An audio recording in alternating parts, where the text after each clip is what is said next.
Goodness to you, it's Sporty King. And I say goodness because I don't know whether you're watching morning, afternoon, or evening. But isn't it great to have good in front of your salutation? Welcome to Gift Friday. How many times have you heard TGIF? Thank God it's Friday. Well, I say, what allure does Friday have to that person who took their last breath on Thursday or any day before that for that matter? So I've learned to use what I learned through Proverbs, through Psalm 92 and 2. It is good to proclaim your unfailing love in the morning, your faithfulness in the evening. So instead of TGIF, what I use is TGIT. Thank God it's today. And then TGIT, thank God it's tonight. And that allows me to also use what I learned through Matthew 6 and 34. So don't worry about tomorrow, for tomorrow will bring its own worries. Thank God it's tonight. Today's trouble is enough for today. Thank God it's today. You see, it doesn't matter what order you say it in, but you get to say it consecutively each morning, each night, each morning, each night. So consider instead a different use for TGIF, and that is trusting God is free. Think about it. What does it cost you to receive the greatest gift of every day? The gift of waking up. Doesn't cost you a dime. And that still leads us into realizing that if we look at that TGIF and we take the T from the beginning and move it to the end, we get what we really must be giving God thanks for, and that is today. So therefore, it's the gift, GIFT. God is for today.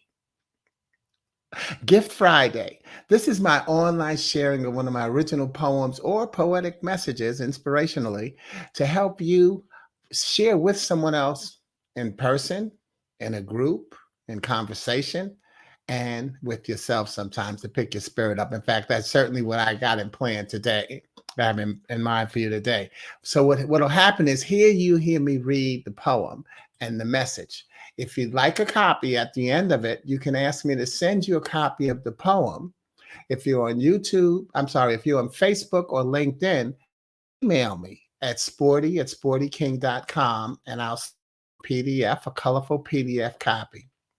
If you're on YouTube or on my website, sportyking.com, drop your request in the comments, not in the thread, because the thread erases after the video is over. So drop it in the comments. Now, those of you on LinkedIn and Facebook, the reason I say email me, well, if you're not already on my email list, then it'll come as spam.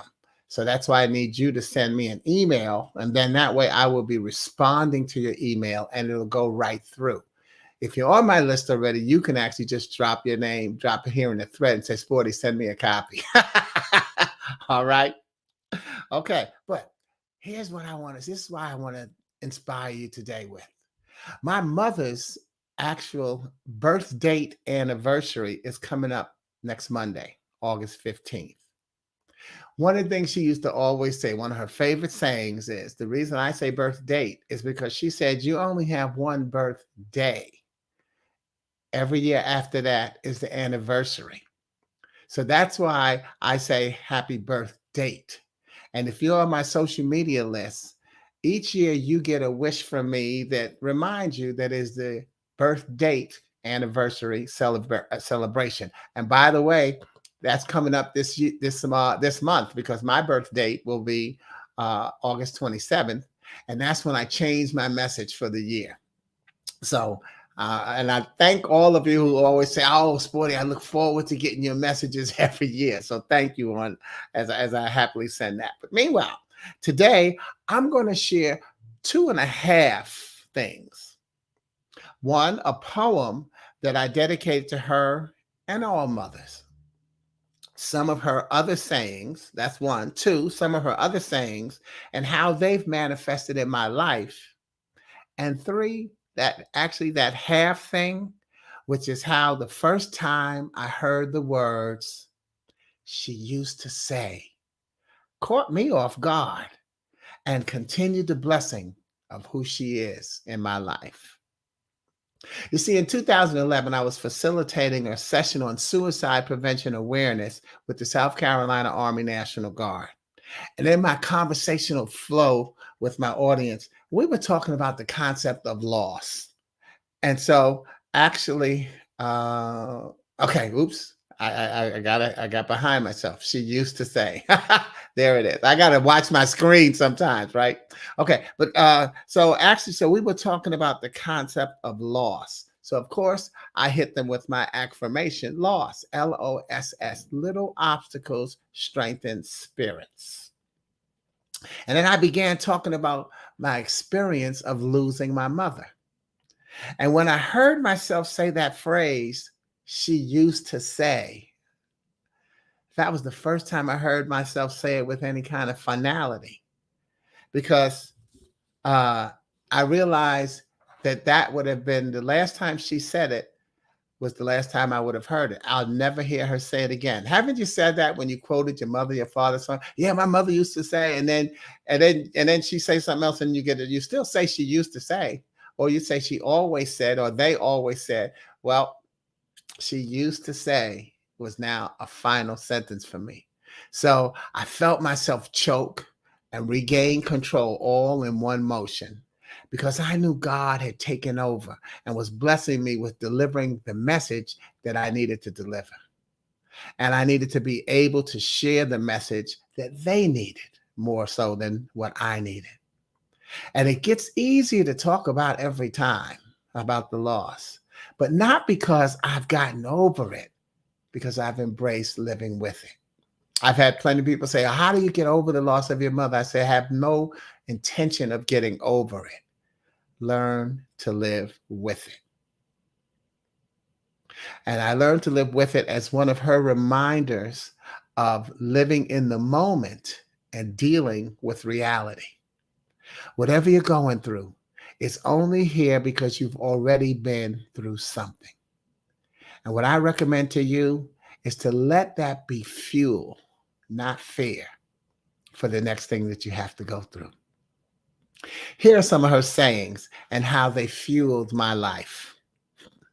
One of the earliest, when we were young and she was going out to the store, to the neighbors, or going out partying, she gave us clear instructions about answering the door. She said, don't open my door. I don't care if it's mama and she's dead. Oh, God. And then how to stay calm when we were babysitting.